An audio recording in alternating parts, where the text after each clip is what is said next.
اور مجلس انتظامیہ کے تمام اراکین، اساتذہ، طلبہ و طالبات، بہت کامیابی کے ساتھ یہ پروگرام اپنا سفر طے کر رہا ہے اور طلبہ اور طالبات نے علامہ شبلی نعمانی کے حوالے سے بڑی عمدہ گفتگو کی اور ان کے کمالات کا اور ان کی تصنیفات، ان کی زندگی ہر گوشے پر بڑی خوبصورتی کے ساتھ روشنی ڈالی۔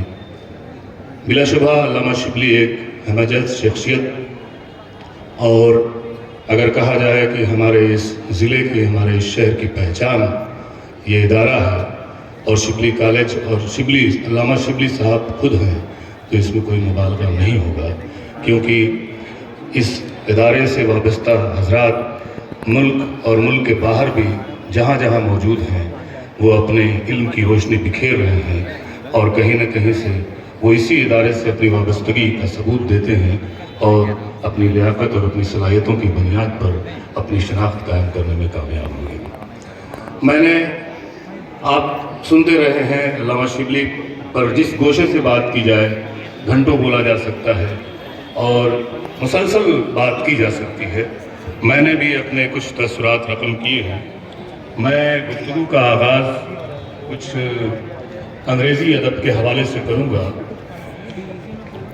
شیکسپیئر کی شہرۂ آفاق تصنیف ہیملیٹ ہے، جس میں وہ کچھ اس طرح سے رقم تراز ہے: The time is out of joint, oh the cursed spite, that ever I was born to set it right.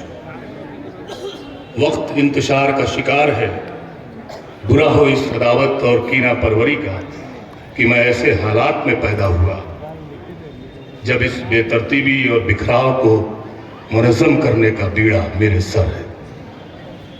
دراصل یہ کلمات شیکسپیئر کے ڈرامے کے مرکزی کردار ہیملیٹ کی خود کلامی کا حصہ ہے۔ ہیملیٹ ڈنمارک کا شہزادہ ہے۔ اس کے والد کی ناگہانی اور پراسرار موت کے بعد وہ بہت ہی رنجیدہ خاطر ہے۔ مزید یہ کہ اس کی والدہ نے عجلت کا مظاہرہ کرتے ہوئے اس کے چچا کلاڈیس سے بیاہ رچا لیا ہے اور حکومت بھی اپنے اختیار میں لے لی ہے۔ تو یہ کشمکش ہیملیٹ کی ہے، جسے لگتا ہے کہ حالات ناسازگار ہیں اور وہ ایسے حالات میں پیدا ہی کیوں ہوا۔ اب ہم آگے بڑھتے ہیں۔ اس کے بعد ڈبلو بیٹس کی ایک مشہور نظم ہے The Second Coming، جو 1920 میں شائع ہوئی۔ اس کی چند سطروں کو دیکھتے ہیں۔ Things fall apart, the center cannot hold, mere anarchy is loosed upon the world۔ ایک انتشار کا منظر ہے، دنیا اپنے محور سے ہٹ چکی ہے، جدھر دیکھیے بربادی اور غارت گری ہے۔ مزید دو سطریں بڑے کام کی ہیں، بڑی معنویت سے بھرپور ہیں، ان کو بھی دیکھتے ہیں۔ The best lack all conviction, while the worst are full of passionate intensity۔ جو بہترین لوگ ہیں ان میں اعتماد کا فقدان ہے اور جو بدترین ہیں جوش و خروش سے بھرے ہوئے ہیں۔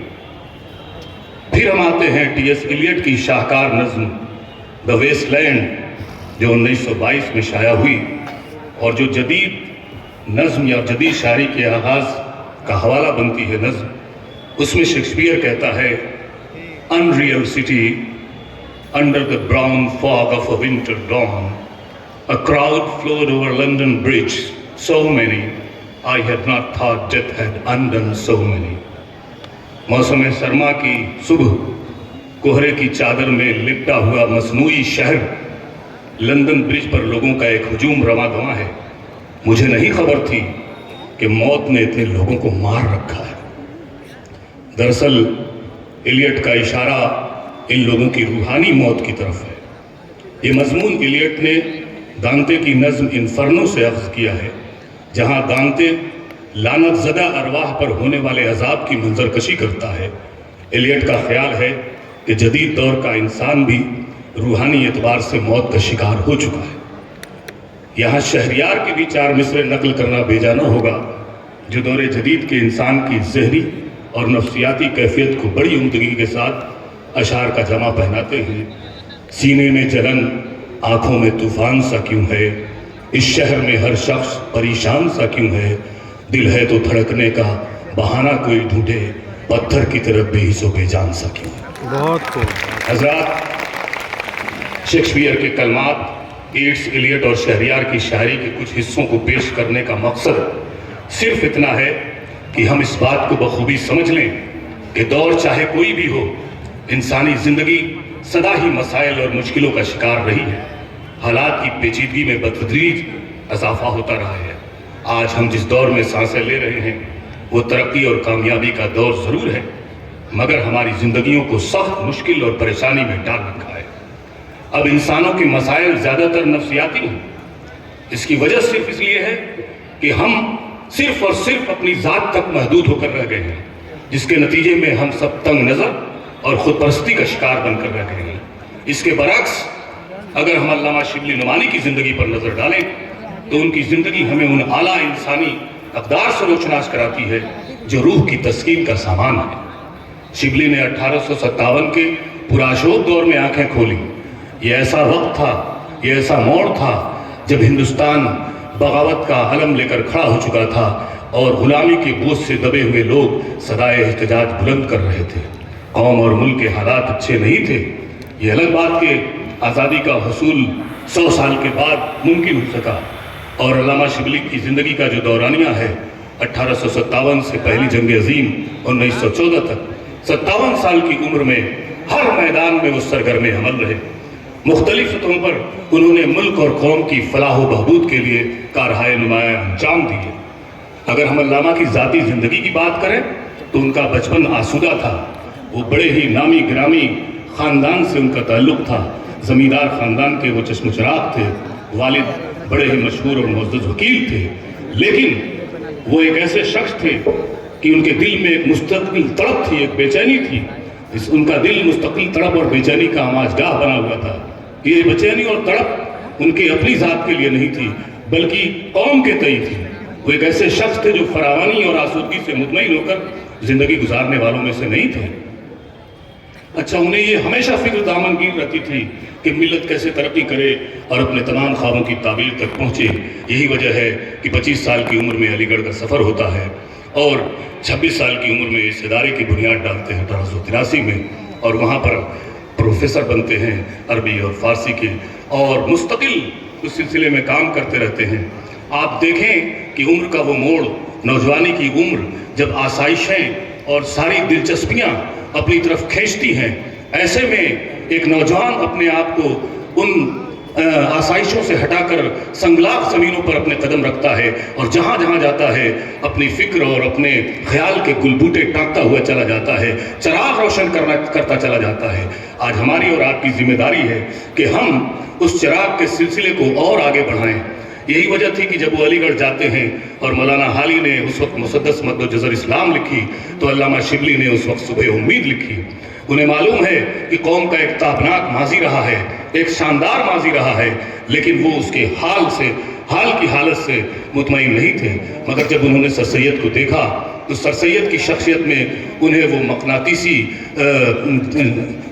پہلو نظر آیا، اور یہ بھی اعتماد ہوا کہ یہ شخص ملت کے حالات بدل سکتا ہے، اور انہوں نے خراج عقیدت پیش کی۔ صبح امید کے 2-3 مصرے میں پڑھتا ہوں، کتنا خوبصورت شخصیت کی سحر انگیز شخصیت کا انہوں نے خاکہ پیش کیا ہے۔